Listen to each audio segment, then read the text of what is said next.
Thank you. I want to start by saying thank you. Thanks for coming in. I know you're here mostly for the food. I don't care. Whatever it takes to get you here is fine. Thank you for taking time out of your day to give me the opportunity to speak with you. I know some of you are in the middle of a shift. Some of you are just coming on. Some of you are just getting off. Look like some of you came in special for this. Thank you. Yeah, thank you for doing that. So let me introduce myself to you. My name is Phil Seibert. I am a certified veterinary technician. I'm proud to say that June 14th of this year marked my 40th year in the veterinary profession. I've been in the business a long time, been around the block a few times, and I'm really impressed with the way our profession has aged, as I say, all the time and stuff. So the reason I bring that up is that I think I've got an understanding of how we work. I've been to a lot of different practices and worked in a lot of different practices as a technician, as an office manager or administrator at one point in my career. I worked for AHA, the American Animal Hospital Association. I was the first technician ever to go around the country and inspect hospitals for their accreditation program. So the last time we sat down and tried to estimate how many hospitals I've visited in my career, it was somewhere in the neighborhood of about 2,800 or 2,900 hospitals in the United States, or North America, I should say, Canada, and that kind of stuff. So I think I've got a pretty good perspective on who we are.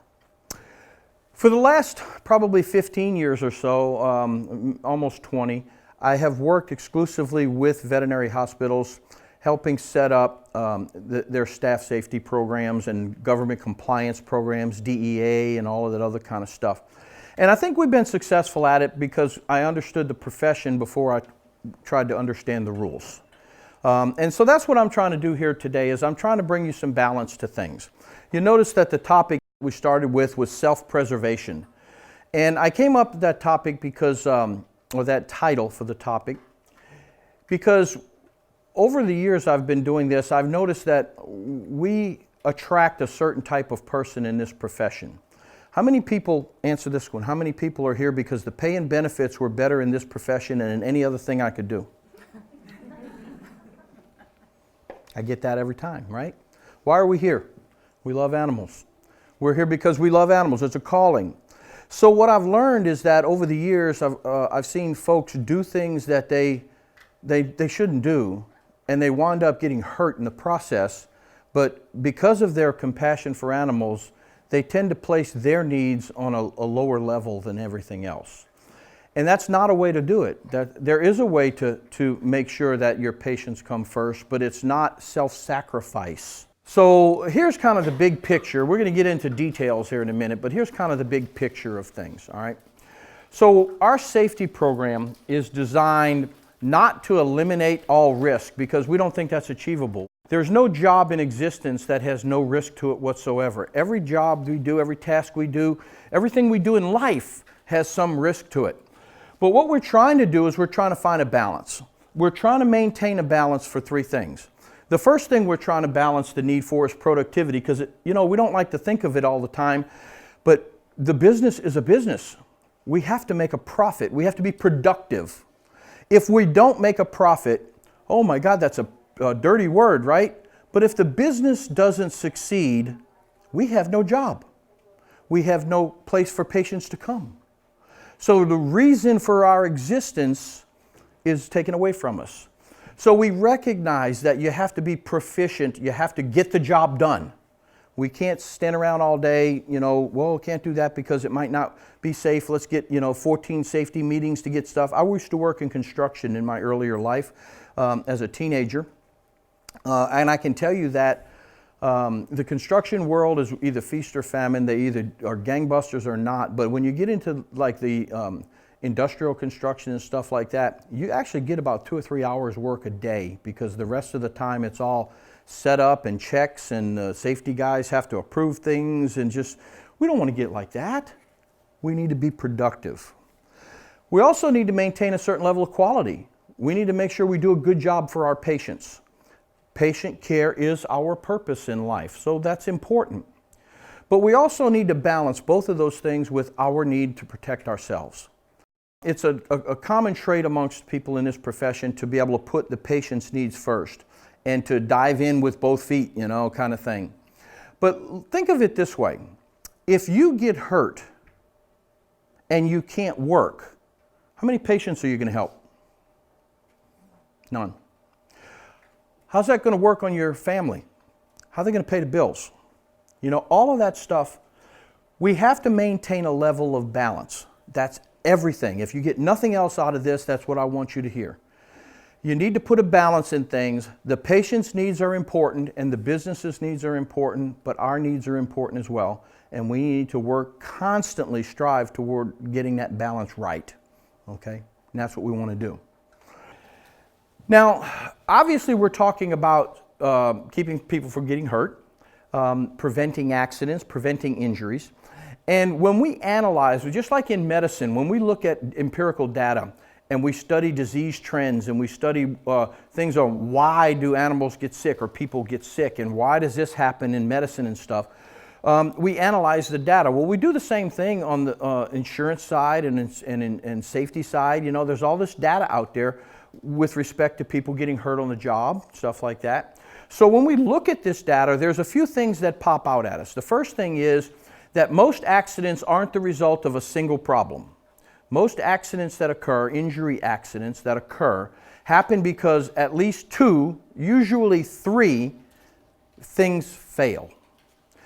Usually the things that fail are a lack of knowledge, they're not paying attention, or they're not following the rules.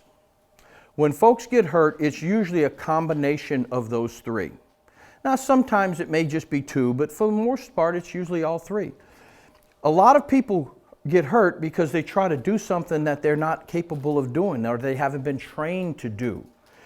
Something as simple that we think is simple, something as basic, maybe is a better word, as animal restraint. You not only can hurt the patient, you can hurt yourself and get other people hurt if you don't do it right. So knowing what you're doing is a big deal. If you're ever asked to do a procedure that you don't think you've been trained on to do, please say something. Don't just suck it up and try and figure it out. This is not the kind of job where you need to just figure it out. There's a procedure for almost every single thing we do. And so it's easy sometimes to forget that not everybody has the same background and not everybody has the same skill set, and that maybe we had a seminar on that last week, so everybody should know that, right? But you forgot I wasn't there last week or something, you know? So it's easy to forget that. If you're ever asked to do a procedure that you're not comfortable doing or that you haven't been trained to do it, you don't feel you're competent to do, it's your job to say so, all right?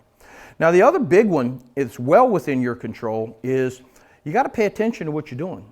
Focus, focus, focus, all right? We like to think of ourselves in this profession as being good at multitasking, but you know the reality of it is human beings just are not good at multitasking. We, in our profession, seem to be pretty good at switching between tasks quickly. We can go from IV, you know, from venipuncture or putting in an IV catheter to doing medical records, you know, in a snap. But we're not that good at doing things simultaneously. And the biggest thing we're not good at is having a conversation and doing something at the same time. And that's evident in everyday life. Have you seen the videos on TV, the bloopers, people walking down the street texting and falling into holes and running into poles and all of that kind of stuff? What could be more simpler than moving your feet and moving your thumbs? But it's not that simple, and the reason is because it's a mental thing. So you got to focus on what you're doing, you got to pay attention, and having the side conversations when you're doing things, it's a recipe for disaster. We find that most needle stick injuries occur after the person's done with the procedure and they're trying to either recap the needle or do something they shouldn't have been doing, that's the third one, and talking to somebody else at the same time. And they're distracted. And that's how we see most needle stick injuries occur. So it brings up the third one, compliance. There's a rule for everything, you know that, and nobody likes to be told what to do. I get that. I don't like to be told what to do either. But when we have rules in place, the rules are there for a reason. What's the reason for any rule? Not control. It's because we're going to solve or prevent a problem that has occurred in the past. So when we talk about safety rules, what we're trying to do is say, look, and people have gotten hurt doing it that way before. Let's not do that anymore. An intelligent person would learn from other people's mistakes and not have to feel the pain themselves. So that's what the rules are about. It's not trying to stop you from doing your job. It's not trying to control you. It's not doing any of that stuff. It's trying to give you the wisdom of other people's misfortune so that you don't have to suffer the same misfortunes. All three of those are important. Pay attention to what you're doing, know what you're doing, and follow the rules. Those are three basic pillars of preventing accidents. All right. Now, what kind of things can cause accidents to us in our job? We could go on for a whole day talking about little nuances and everything else, but we're going to cover some highlights, some big stuff. And I'm going to start with the basics. Nothing more basic than dressing appropriately for the job. All right. I think we do fine when it comes to garments, like, you know, we're wearing scrubs and that kind of stuff and that. But there's a little bit of a nuance to that part of it as well. There are times when we do things that are kind of nasty, you know, sloppy jobs, bloody jobs, and all that kind of stuff. Try your best. You need to try your best to keep your clothes clean and don't get them contaminated with all of that stuff. So, you know, you should be using gowns. I know we like to use gowns when we're in isolation, but even in the treatment room sometimes when it's a difficult procedure, think about all the stuff that winds up on your shirt and your smock and all the nasties all over you and stuff. I know we don't do dentistries here, but I'm going to use that as an example because I think most of us are familiar with the procedure, all right? So you use an ultrasonic scaler on the animal while they're on the table and you run it across their teeth and they're just aerosolizing all of the nasties that are in that animal's mouth. And where does it land? Well, they've shown that studies that the majority of it lands within about 1.5 or 2 foot radius of the animal, and that includes the front of your smock, your arms, and your face, and all of that kind of stuff. So that would be an example of needing to put on a smock before you start a procedure so that you can keep your regular clothes clean and squared away and dry, and then you can take it off when you're done, right? Dressing appropriately includes the right shoes, the right footwear for stuff. We all know that you need to wear slip-resistant soles, okay? But you also need to wear a shoe that covers your entire foot. Now, we oftentimes think of that as being, you know, covers the toes, but it's also important to make sure you wear a shoe that covers the heel, covers the back of your foot. You think, what in the world? Well, here's why. We have a lot of data to show us that people who slip, trip, or fall will suffer a more serious injury if they're wearing a slip-on shoe than if they're wearing a shoe that covers their whole foot. I don't know what the whole mechanics of it is. We think it's because the shoe comes halfway off or maybe a little ways off and it just amplifies the accident and stuff like that. So clogs and Crocs and stuff like that as footwear are probably not the best choices unless they're the style that covers the entire foot, including the heel, back of the foot, so it fully holds on to you when you're doing it. Another part of dressing appropriately for the job, this is what we call the less is more philosophy, but it's about jewelry. You know, the more things you have hanging off your body, the more likely they are to get caught on something. And if you have any patient contact, and it may be a little bit different if you're strictly a clerical person and you never come in contact with animals or other people, you know, what a job. You never have to talk to anybody else, right? So that might be a little different, but for most of us that have any animal contact, you know, and that kind of stuff, the dangly stuff is not a good idea to wear. It's also a good idea to kind of keep it to a minimum. I'm going to tell you 2 stories to illustrate the point. I did this seminar at a practice in Tampa, Florida, not too long ago, and it was a practice that saw a lot of exotics as well as the domesticated dogs and cats and stuff. And one of the technicians, when we were talking about this, she goes, "Oh yeah, I can vouch for that." She said, "I used to have an eyebrow ring. And one day after we were finished examining a macaw, he reached up and grabbed it and yanked it right out of my face." Ow. And well, that's what she said. I said, "So I noticed you don't have that back in." She goes, "Duh, ow, it hurt." So, you know, less is more kind of thing. We never think about that stuff. And the dangly things, the earrings and dangly stuff, it's really a good idea if you're going to wear those kind of things to keep it as a conservative, you know, something up high or a post, I guess they call it, or a stud, that kind of deal. Another story was of a technician who got her navel piercing, her belly button ring ripped clean out of her belly button through the smock. And that happened one day when a dog was on the table, and you've probably seen these. We've got all these dogs that sometimes do not like to be held tight. and they'll fight you, and you grab hold of it, and the next thing you know, the dog's sideways on the table and his feet are everywhere. And so he got through that smock right above it, got a toenail in the right place, and just yanked that bad boy right out of there. I don't know if she replaced that one. I didn't ask her, but that kind of stuff. But let me tell you, it's got to be painful. It's got to be something, but it's preventable too. So save that kind of stuff for your personal times when you're trying to look good and stuff. When you come to work, the dog doesn't care. It's probably better to kind of leave all that stuff alone. All right. Another basic issue when it comes to safety is one I think that we need to do a little bit better at here. You guys are so good at so many things that sometimes we don't recognize when we're not good at something. And I want to point something out to you, not to cause you any embarrassment or grief, but kind of point out that you may not be aware of this, but you guys don't put stuff away real well. There's stuff everywhere. There's things parked in hallways and stuff laying on counters, and just, we need to do a better job at that. We need to do a better job at cleaning up after ourselves and putting stuff away. I know you're busy. Everybody's busy. I get all of that kind of stuff. But it doesn't go back on its own. It has to be taken care of. So that's not only an inefficient thing, it's also a safety thing. So we need to be a little bit better at putting stuff away, keeping aisleways clear. Not yesterday, but Tuesday up in that treatment room, it was like a maze, a gauntlet. You're trying to get around through different, you had to jump over stuff, and well, it wasn't that bad, but it was close. All right. So we need to do a little bit better at trying to put stuff away and try and not block aisleways and park things where they are. There was, in that main hallway, there's 2 carts that have been there for the whole time I've been here. And on Tuesday, I asked Jim and Mary when they were walking around with me, I said, does this live here? And their answer was, not normally. And I said, okay, well, you know, where does it normally live? Well, over there. Okay, fine. It's still there today, 2 days later, in the same place.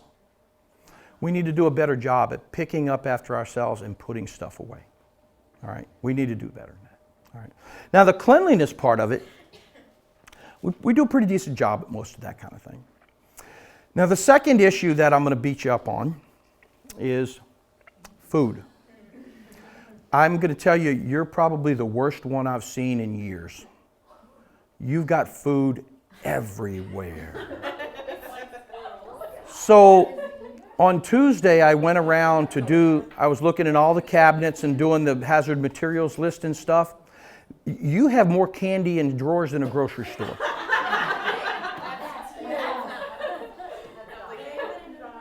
We need to do better than that. Here's the problem you know what the problem is, guys, right? You know what it is. You understand about disease transmission, right?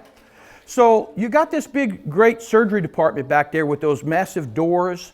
Nobody's allowed beyond these doors unless they're wearing a mask and booties. And why do we do that? Sterility, because we know that floaties cause disease in that. But yet, right outside of that door, on the treatment room table and in ICU, yesterday y'all had a Chinese buffet on the ICU table. There was the little styrofoam containers. There were like 3 of them. We need to do better. It's a big deal. That's a big deal from a safety perspective. It's a big deal from us getting hurt, but it's also a big deal from a regulatory perspective. It's against the rules for the business to allow you to do that. As a matter of fact, OSHA will fine the business. If we're inspected by OSHA and they can't show that they disciplined an employee for doing that, they'll be fined. You know what the fine, in an average practice, just kind of throwing that number out there, in an average practice, the fine is about $5,000 for that. You'd probably be about $30,000. Okay, yeah. It's that serious. The rest of the world takes it that seriously. So, be ye so warned. We're going to strive to get better. I realize we're not going to change who we are overnight. I realize that you're going to get busy. I realize that, look at me, I don't miss a feeding, okay? And I've been in this business 40 years and I haven't starved to death yet. So we can do this. It's going to take some adjustment and some adaptation, but we need to change that. And we're going to work on moving forward We're going to work on doing that. And I think we can make a big change really quick here and doing away with the buffets and the things on the tables and find some other way to satisfy that need that's a lot more safe than that, right? You know what I'm talking about. This is no surprise to you.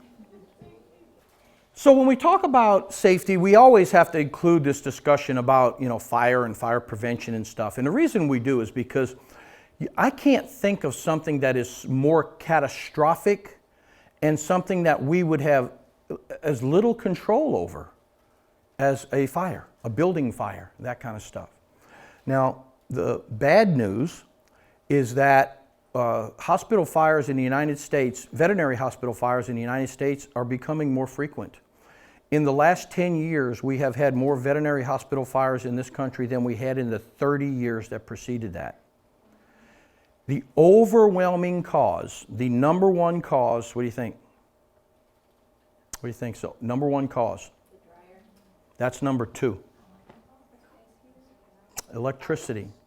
In particular, things like power strips and space heaters. All right? Now look, I know you live in Michigan. I know it gets cold up here, okay? But the little space heaters under the desk are a major problem. Major problem. Now, we have some solutions. If you are cold-natured and I was going to say cold-blooded and I caught myself. Cold-natured and your toes get cold, we got wool socks. We'll start issuing, no, I'm only kidding. But seriously, you may decide that part of the problem is you need to dress appropriately for your environment. You need to wear some better socks if your feet are always cold. Seriously. You won't need the space heater thing. But if we absolutely have to have supplemental heaters, there are styles that we can use. Judy's going to go around and kind of spearhead the campaign to make sure we're replacing the not so good heaters with some better ones if we need them and stuff like that. But just be conscious about that. That's a problem. And the little surge strips and power strips. By the way, at home, those are big issues as well. About a year ago, you may have seen this on the news. They had a major fire at the Trump Tower in New York City on like the 14th floor or something. They had a man died in it, in a whole apartment building. They had flames shooting out the windows and all that stuff. It was caused by overloaded power strips. He had a bunch of computer stuff and a bunch of space heaters because he was cold-natured, and all of that kind of stuff. And he literally overloaded the surge protectors and they caught fire and the whole apartment burned and he died. He died. All right. So those are things that we got to take into account. Use those surge protectors only for computers. Don't be plugging in heaters and coffee pots and autoclaves and all of that other kind of stuff into those surge protectors. Those are only for computerized things. All right. Another big thing, somebody mentioned clothes dryers. Make sure you clean that lint filter out every time you use that clothes dryer. And also, don't pile things onto or next to the clothes dryer. The dryer has to have air around it to dissipate some of the heat coming out of the thing. And when you pile stuff on top of it or next to it, like we have in the laundry right now. I know we had things broken and we're behind, but there's mounds of laundry piled up next to it. I mean, that's like a campfire getting started. You're adding fuel to the thing and all that stuff. Not a good idea. At home, I know this hospital is always staffed and stuff, but let's say at home, one of the worst things you can do is start a load of clothes in the dryer and leave the building unattended. And I know a lot of people do this. You throw a load in before you go to work or something. We find that a significant number of house fires are caused by unattended clothes dryers that have a malfunction and there's nobody there to intervene. So the whole house burns down by the time they find out about it. So save a little bit of save your house. It might take you a little bit of effort, but don't do the throw it in the dryer before I leave scenario. All right, we're going to try our best to prevent fires. That's everything. But sometimes we can't, and sometimes they do happen. If you're ever in a place, whether it's here, whether it's at home, in a public building, anywhere else, and you see a fire, what's the first thing you should do? Grab a kitten, right? No. What's the first thing you should do? Come on, quick, something's on fire. Inform people. Would somebody else say something? Pull the fire alarm. Pull the fire alarm, same thing. Yeah, you're right. Absolutely right. Sound the alarm. And that could be by pulling a fire alarm. It could be as yelling. You guys, listen, y'all are 2 for 2. This morning they got it right too. Usually when I do this session at a hospital, usually somebody out there yells, stop, drop, and roll. Yeah. That's only if you're on fire. That's not everybody else. Sound the alarm. Let everybody else know what's going on. All right. Those few seconds may mean the difference between everything coming out okay in the end and not so okay. All right. We may not need to evacuate the building. It may wind up being something we can control, but we still need to let everybody else know. Just imagine if there's a fire down here and they're upstairs doing surgery, you know, giving them a few minutes notice to be able to do something to wrap it up quickly may be the difference between all of a sudden and they're standing there and nothing works anymore and now we got to get out because the building's filling with smoke. Meanwhile, we knew 5 minutes ago there was a fire down here and we were playing with it and trying to get it put out, but we never told anybody. Sound the alarm, sound the alarm, sound the alarm. All right. Now, sometimes we need to get out of the building. Sometimes we can put the fire out ourselves. But, you know, the emergency exits are pretty well marked around here. And although this is a big building, it's really not that complicated. If you're here more than a few minutes, you probably find your way out pretty easily. You can follow the signs if you will. But if you do need to evacuate the building, a couple of things to keep in mind. First of all is do not leave. Don't go home. Don't get in your car and go to the convenience store. It's happened. Here, we had a practice in Bowie, Maryland that had a fire and 2 staff members went across the street. It was a 4-lane highway, major highway. They went across the street to the convenience store instead of the assembly area. Their excuse was we were staying out of the way. But guess what? Nobody knows where you are, and now the firefighters are looking for you. Instead of rescuing animals, they're searching for those 2 idiots. Go to the assembly area. Where's our assembly area? Anybody know? All right. It's the grassy area right out front between the parking lot and the main road, kind of near the sign, but they mowed it this morning. You can follow your nose. You smell fresh cut grass when you go out there. But you need to go out there, and there's a reason for that besides accountability. We also have a job to do. Now, I want to share a story with you. Everybody in this room, everybody in this profession at one time or another has thought about what would I do or how would I react in an emergency like that? Could I rescue dogs or would I be able to do this or what would I do? I admit I have had fantasies of grandeur. I'm going to rescue everything and I'm going to be the hero and all of that, but it's not that way. It's not that way. Looking back at what you do, a technical job, something that requires some training and some skill. Could you explain to a person once a year how to do venipuncture and expect them to do it properly if they ever have to? Then what makes us think we can talk about what we're going to do in case of a fire if we never practice it? You can't get good at something if you don't practice something. When's the last time you personally participated in a fire drill? High school?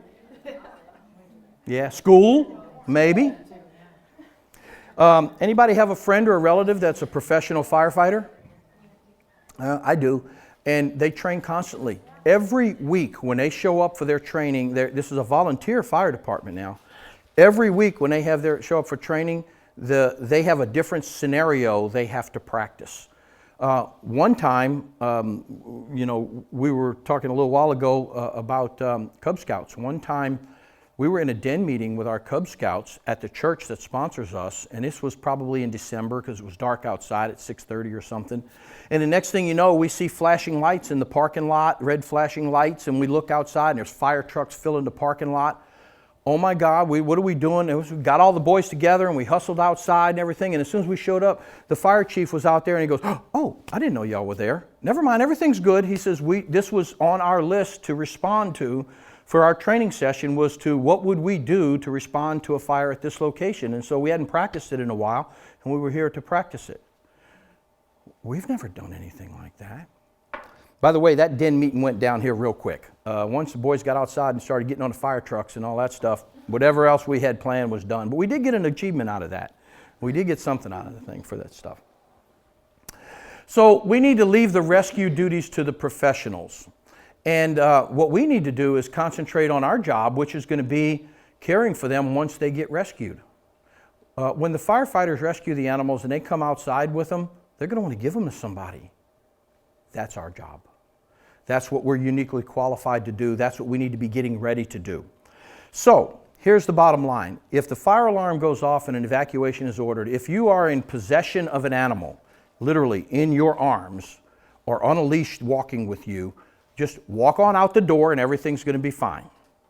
If you're not in possession of an animal, don't go looking for one. And I know some of us have our own dogs down here and stuff, and it's going to be hard not to think that. But the worst thing you can do is make it worse by trying to go further into the building. If something happens and the smoke gets to it or whatever, the firefighters are going to spend precious minutes trying to find you, and they're going to ignore the dogs. But if they don't have to look for people, then they'll get the animals out. So we can't make it worse. That's the point behind the whole thing. So go to the assembly area, wait there for instruction, because we do have a job to do. We have a procedure in place, and if we follow the procedure, chances are things are going to work. And now here's kind of, I'm going to finish this on a good note. We have a sprinkler system in this building until 9/11 in the World Trade Center. And since then, there has never been a fatality in a commercial building with a sprinkler system in the United States. Never been a fatality with a commercial building with a sprinkler system. So the odds are in our favor to do that, but we still got to do the procedure right. Okay? Doing all that kind of stuff. All right. You can't watch TV or listen to the radio or read a newspaper without hearing a story about somebody getting hurt at the hands of somebody else. The bad news is we're not immune to this. It happens. The good news is we're not as big a target as some other ones, but back to the bad news, it does happen. We've had several cases in recent times where people at work in a veterinary hospital have been injured or killed in violence. What we know about this is it's usually not random. We don't see very much of it from the criminal intent like robbery. It happens, but we don't see a lot of it and stuff. And we see very limited amount of it from customers. I've got 2 recent stories that it was from a customer that happened. One of them was in Washington State where the veterinarian was sitting on a sofa in the comfort room next to a client whose cat had just been euthanized. It was a really old cat, the whole story. Well, anyway, he just said, okay. She said, I'm sorry. And he said, okay. And he pulled out a pocket knife and stabbed her in the neck. Then when he left, he walked out the building and said goodbye to the receptionist, was on his way home. Well, they knew who he was. They called the police. The police were going to his house to get him. On his way home, he stopped at another veterinary clinic that had nothing to do with anybody. He walked into the reception area, and when the receptionist says, how may I help you? He said, you can't. And he pulled out that same knife, and he lunged at her across the counter, and she barely missed getting cut from that same knife. The man obviously snapped, that kind of stuff. That's actually not the most severe thing we've seen. You want to know what the problem is for us? We do not pick mates well. Most of the violence that happens to veterinary hospital professionals happen because of poor personal relationships. Crazy boyfriends and crazy ex-wives are the 2 most common sources of that. Crazy boyfriends and crazy ex-wives, all right? That kind of stuff. So what do we do about all of this kind of thing? Well, the first thing we got to remember is that no one solution fits everything, but there are some things that are going to be really important to do. Number 1, keep the doors locked. Keep the doors locked. Don't pry doors open. You've got automatic locking doors except for that front one all around. That's great. Don't bypass that. For 2 days straight now, I've been in this room, and at least 3 times a day, I've had to go close that door over there because somebody propped it open, either coming in or going out, and it's just leaving it alone. All right? Be conscious about that. And if you see a door propped open, close it. I don't care why. If somebody is not literally in front of the door using it, it's just an avenue for people to come in. Keep the doors closed. If you're working on an overnight shift, all right, I know we got cameras all over the place, and you can call up specific cameras on the computers or on your phones and everything else. There's an IP camera system here. If you don't know how to do that, talk to your supervisor or talk to Jim and he'll show you how to do that. But when you're working here, especially in the evenings, especially at night, when there's fewer people around, have one of those computer monitors set up with the camera for the front door and for the exercise area. And when you leave the building, take those portable panic alarms with you. You've got them, they work great, but I'm not so sure we use them all the time. That one that goes out, that's hanging by the door, going out the back by the isolation run, I don't know that when you got umbrellas blocking it and hanging it and you can't find it in the whole 9 yards, we're not that good at it. But that can make the difference in things, because what happens is when you get out of sight, out of mind, you might be out there walking a patient, and this has happened before, it has happened more than once. A person will come up to you and just say, hey, can I ask you a question? I mean, they'll come over a fence, peeking over the fence, the whole 9 yards. Hey, can I ask you a question? And most people will say, well, what is it? I'm not really supposed to do this, but what is it? Instead of saying, no, get away from me, we don't want to be rude, we get lured in.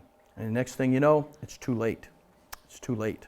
Lots of stories about that kind of stuff. So we've got these built-in protections. Let's use them. Let's use them. Okay. So keep that in mind. A lot of procedures we can follow so that we don't become victims of that kind of stuff. When I say the word hazardous chemical, what do you think of? Give me something. It'll burn you. Okay. Well, give me a specific product. What a chemical, Toilet bowl cleaner. What? Toilet bowl cleaner. Toilet bowl cleaner. That's some caustic, nasty stuff. I agree with you on that one.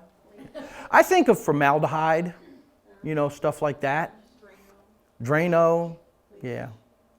But you know what? Every single thing we have has some property that can hurt us. Sometimes it takes a lot, sometimes not so much. All right? People don't always learn that. Especially young folks who thinks it's funny. Remember that, what is it, the Tide thing they were chewing and all of that stuff? Yeah, sniffing the weird stuff and all. I don't know.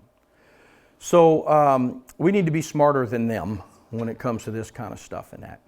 Everything we have has a way that it can hurt us. So here's a list of some things. Tuesday, if you were here working, you probably saw me going around and looking at all the cabinets and the drawers. I wasn't just looking for your candy, okay? I was looking to make what chemicals we had here to make our hazard materials list, so I know what safety data sheets to get, all that kind of stuff. So I found a bunch. Most veterinary practices have a lot of hazardous products here. Give me a number. How many products do you think are here right now that fit that definition of hazardous? Give me a number. 212. You're close. Really? Yeah, 286 I think it was. Yeah.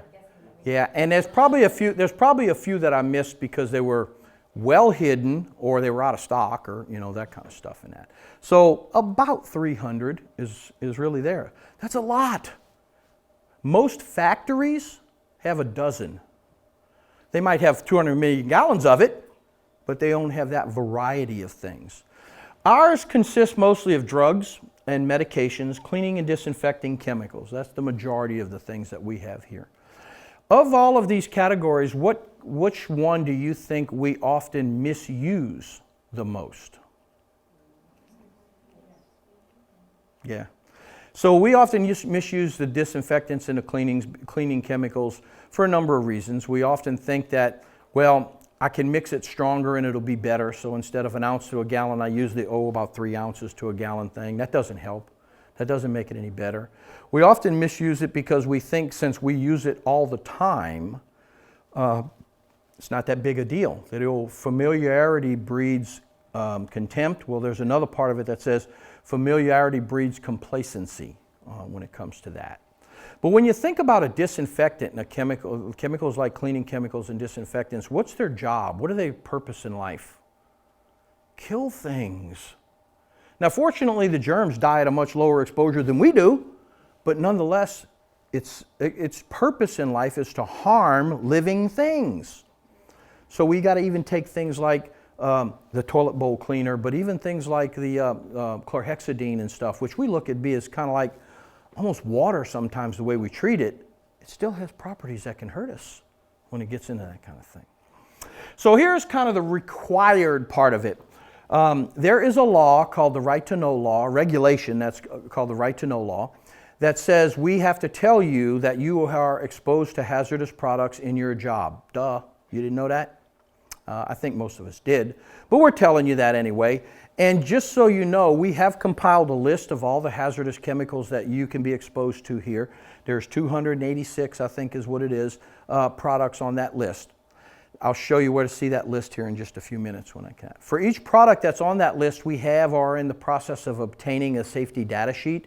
The safety data sheet for products are the chemical manufacturer's instructions to us that go beyond the label instructions. When we have something as a consumer, the label gives us what we need to know for that incidental exposure. Most people don't use toilet bowl cleaner every day, all day. But if you're a housekeeper and you use that every day, all day, your risk is going to be a little different than that person who uses it a little bit every day or maybe once a week or something like that. So the safety data sheet is written for the workplace user.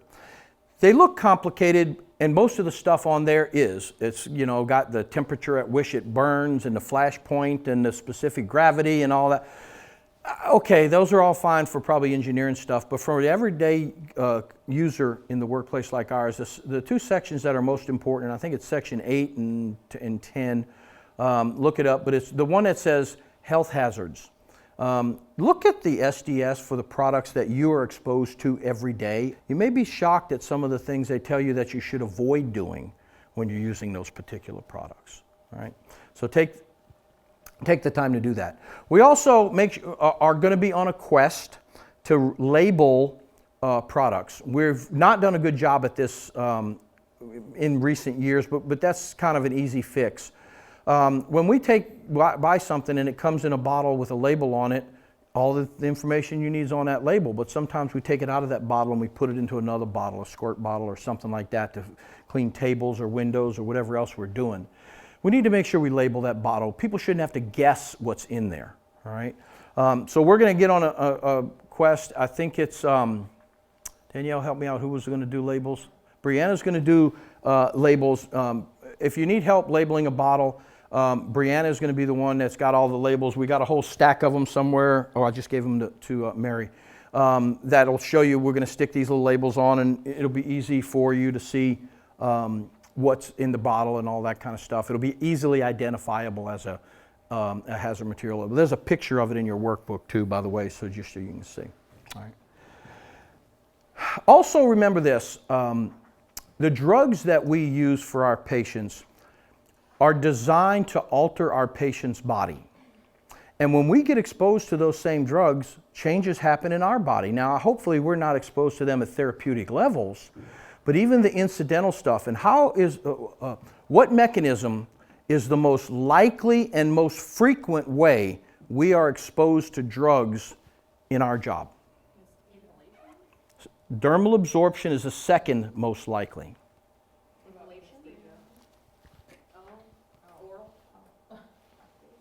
Ingestion is the most likely. Remember that smorgasbord we got set out on the thing up there and all that stuff? But here's the other thing, all right?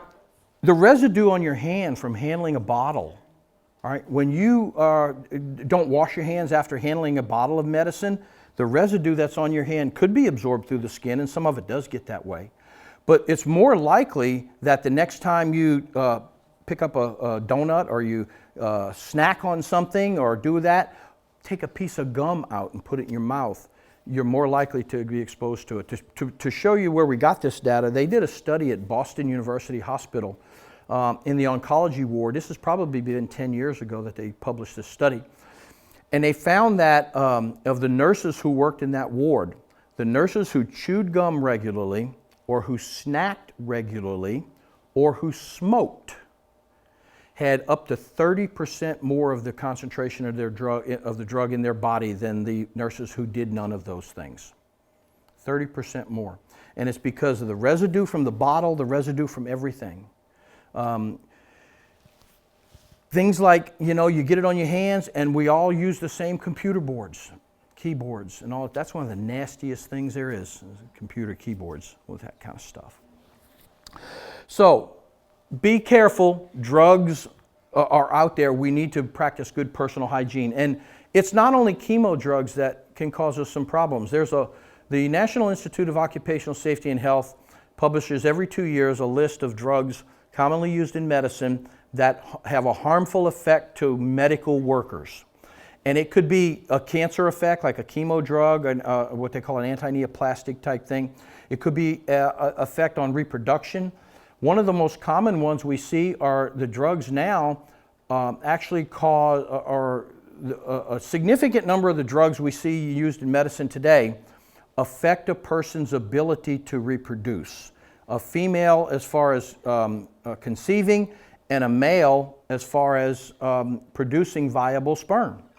So one of the ones that got me, fluconazole. We had a discussion a few minutes ago with Dr. Matisse, the dermatologist, about, she said, I was surprised to see fluconazole on that list. And so she went back and looked it up, and she said, oh my goodness, it's talking about all these things that fluconazole has been attributed to, including reproductive problems and everything else.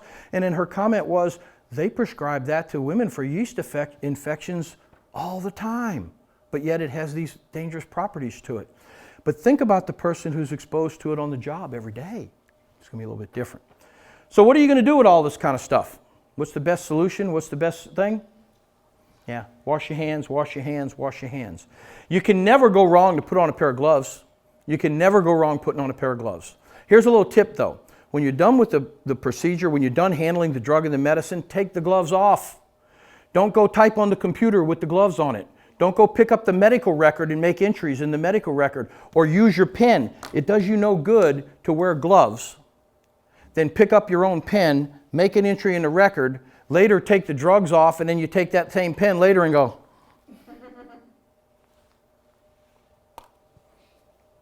yeah. Wash your hands, wash your hands, wash your hands, wash your hands. So what do you think is the cause of the most common injury to veterinary workers? The patients themselves. Our most common injury are bites in the small animal side of our profession. In the large animal side, it's usually crushing injuries to the feet and the forearm when you're talking about horses and cows and stuff like that. But for companion animals, it's usually bites and scratches and stuff like that. The thing to remember about this is that we can't remove that risk. They're the reason we're here, right? But there's a lot of things we can do. I know that a lot of folks now are working on some fear-free techniques and stuff. That's a great step. We can work on doing those things to reduce that anxiety part. But also remember that there's things you can do to protect yourself. One of them is understand how each species of animal protects itself and get comfortable restraining those types of animals. Also remember that physical restraint, or as we call it, bruticane is not your only choice. We've got lots of injectable and chemical restraints, anesthetics and sedatives. We've got a lot of options when we've got a patient who is not going to do well, all right? So all of those techniques come into play, and that's back to that education or knowledge part of everything else. And I got one other thing that I want to do before we move on from this, and I want to kind of go back to that fear-free thing for a minute. There's a lot of misinformation about the fear-free movement and what is involved in that. And I've seen a lot of folks try and do it on their own without actually getting instruction on certain things. And what we've started to see is a significant increase in the number of facial bites to veterinary staff workers because they mistakenly believe that part of the fear-free thing is get down on their level with them and bond with them and talk softly to them and pet them and, oh, good doggy, and all that stuff. And then they bite your face off. Especially if you're in emergency work and they're in the car and we're trying to get them out of the car. They've been hit by a car or been the big dog, little dog thing and stuff like that. And so the owner's freaking out and they want you to come help them get them out of the car. We see a significant number of animal bites to the face with staff members reaching into the car, trying to comfort the dog and stuff before they get it out. Let me tell you this, A muzzle is not inhumane. A muzzle is not inhumane. And it never hurts if you've got one of those, when they're in pain and all of that stuff, just keep that in mind. A muzzle is not inhumane when it's used like that. Okay? So there's lots of things we can do when it comes to the prevention of that kind of issue. And of course, we got to remember that our patients are coming to us primarily because they're sick. There's something wrong. Sometimes it's a physical injury, but a lot of times it's a disease. It's different stuff. And who's more likely to be exposed to animal diseases than people who work on animals all the time, right? So we've got to make sure that we understand that there's always a risk involved in this, and we need to keep our sanitation right, our personal hygiene. And that goes back to the food thing again, guys. You know, all of that stuff, just think about the animals that come in with the diseases and the different stuff, especially derm. Guys, anybody who works in derm, right? Just, I itch just thinking about some of your patients, you know, kind of stuff. Yeah. They're the ones that are most obvious. But some of the other ones, things like rabies, you know, I got a text alert from our local our county emergency management company or service Monday night on the way here that in my county in Tennessee, there was a domestic cat diagnosed with rabies last week. And now they have a special rabies emergency in that county and that stuff. And you know why they found that cat? They brought it to a veterinary clinic because it ain't doing right. An old barn cat that had never been vaccinated and, you know, ain't doing right, and there it just shows up. Happens a lot, all right? Some of the other easy ones, you know, ringworm, and back to the derm thing. My favorite story about this, and I'm watching the clock so we'll finish on time, but my favorite story on this one was a technician who caught ringworm from a cat on a real private part of her body. And so I was intrigued by this. How in the world, you know, well, what happened was it was a really bad case of dermatophitosis, and they shaved the cat, I guess, and they did the lime sulfur dip and the grizzly fulvins and stuff. But the cat was still there in the hospital, and later on that day, she was moving the cat from a dirty cage to a clean cage or something, or discharging it. But somehow or another, she handled the cat later in that day, and then she went to the bathroom herself and didn't wash her hands. All right. So there's two lessons I hope you learned from that one. The first one is wash your hands, wash your hands, wash your hands. And the other one is, if it ever happens to you, don't tell anybody. You'll get a nickname, and it's not flattering, I promise, and you won't live it down. All right, doing that kind of stuff. So that gives away, what's our best defense against this kind of thing? Wash your hands, wash your hands, wash your hands. You can't go wrong washing your hands. Did I mention washing your hands? You know, wash your hands, wash your hands, wash your hands. Now, let's talk a minute about hand sanitizers and their role that they can play in things.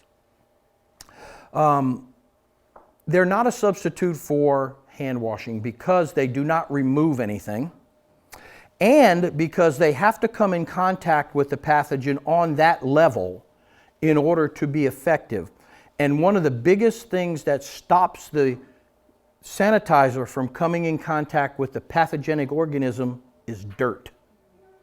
So if your hands are dirty, a hand sanitizer does very, very little to protect you from that. Now, where they're really good at, though, is the non-nasty scenarios, such as you come out of an exam room after just shaking hands with people all the time, especially during flu season, boy, you ought to be hitting that hand sanitizer on the outside of that exam room every time.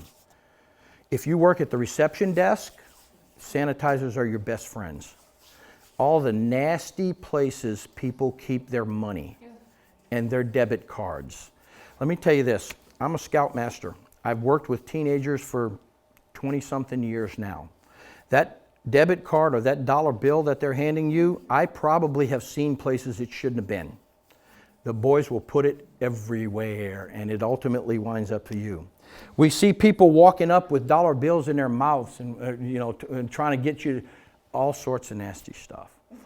Hand sanitizers are your best friends at the front desk. If you like YouTube, I want to recommend something to you. Go on YouTube and search for "Boobies Are Not Pockets." A clerk at a convenience store or some sort of retail store was so fed up with primarily, I'm assuming ladies, I don't know about that, but people pulling their money and their wallets and debit cards out of body parts, I guess, and stuff, and handing it to her and expecting her to take it. And so she made this video. There's some language in it, and if you're offended by language, don't watch it. All right? But it's funny, it's hilarious, but it illustrates the point, you know. Hand sanitizers are really a good friend when it comes to that kind of stuff. We probably do more radiology here than 24 veterinary, traditional daytime veterinary practices do in a day. All right? We are very, very active about radiology here.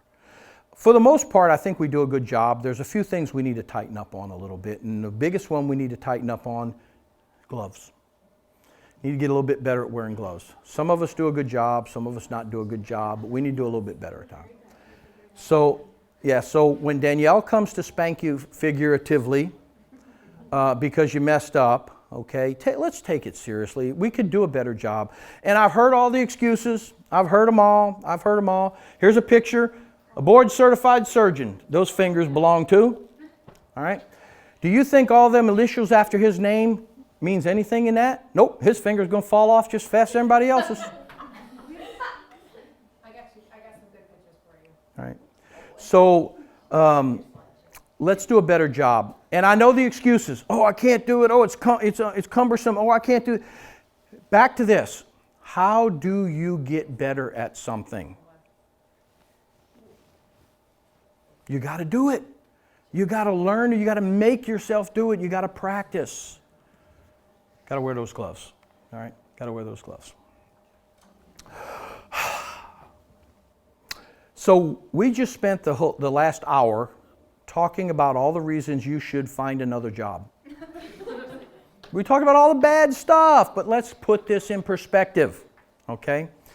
We all face hazards every day. The key is to try and eliminate those risks that we can, but sometimes we can't eliminate those risks. We need to try and make sure that we are doing things right. The reward has to far outweigh the risks when we're doing the things. We spent a little bit of time talking about general hazards like fire prevention and hazardous chemicals and that. There's tons more to this, I get it. We talked about a little bit about medical stuff.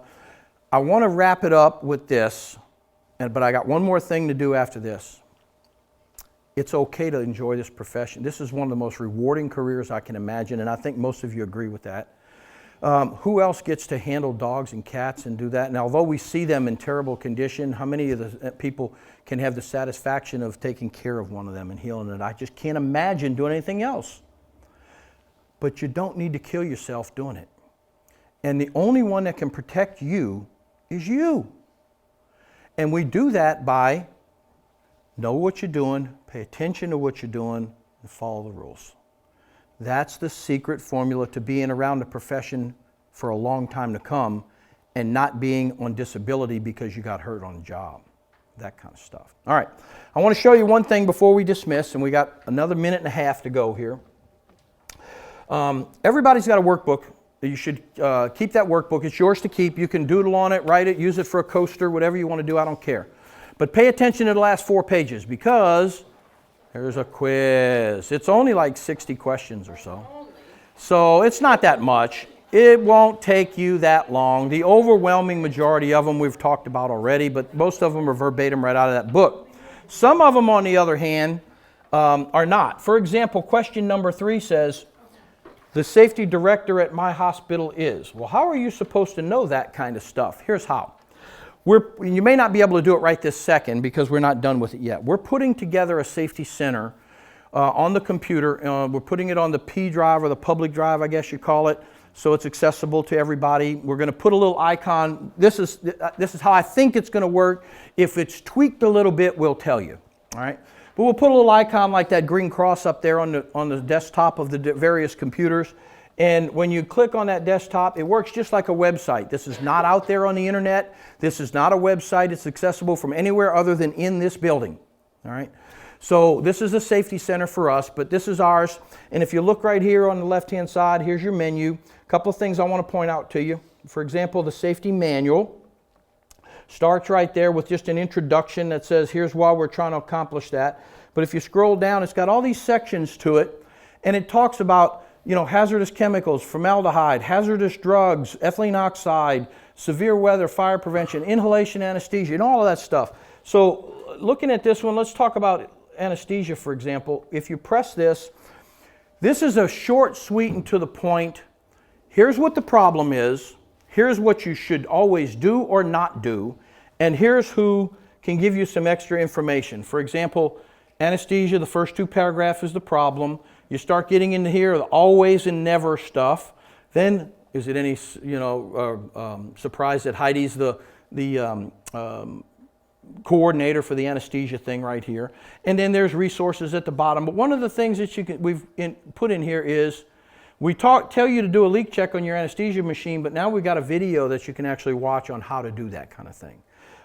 So that's that particular one. There's another good one that's kind of fun to watch. Let me get back to the menu here. In the fire prevention and response section, there's a video here on how to use a fire extinguisher. And it's kind of cool. If you've never seen a fire extinguisher actually discharge, it is a mess. It is all over the place and stuff. Let's see if we can make that one go. So you can watch those kinds of videos as you're doing stuff.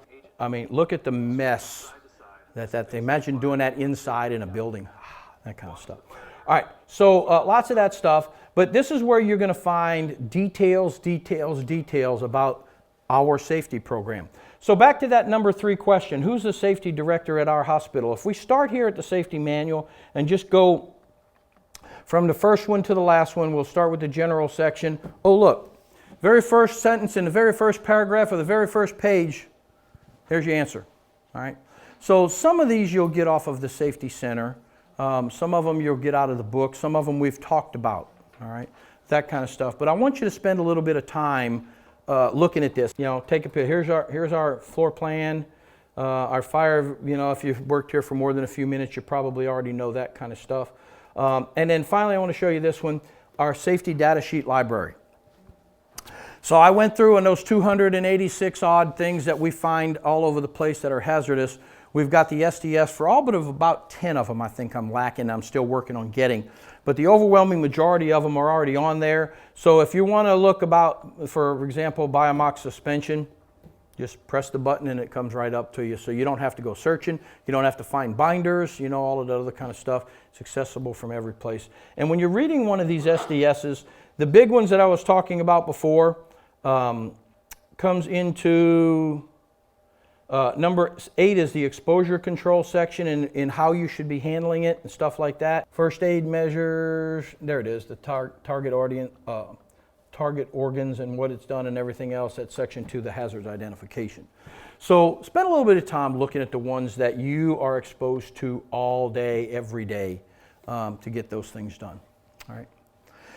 Thank you for giving me the opportunity to speak with you for the last hour. I appreciate you taking time. I realize it was more painful for you than it was for me in a number of ways, but I realize you're not used to sitting still for an hour either. That was probably the hardest part about this whole stuff. So you did a good job. I'm proud of you on that.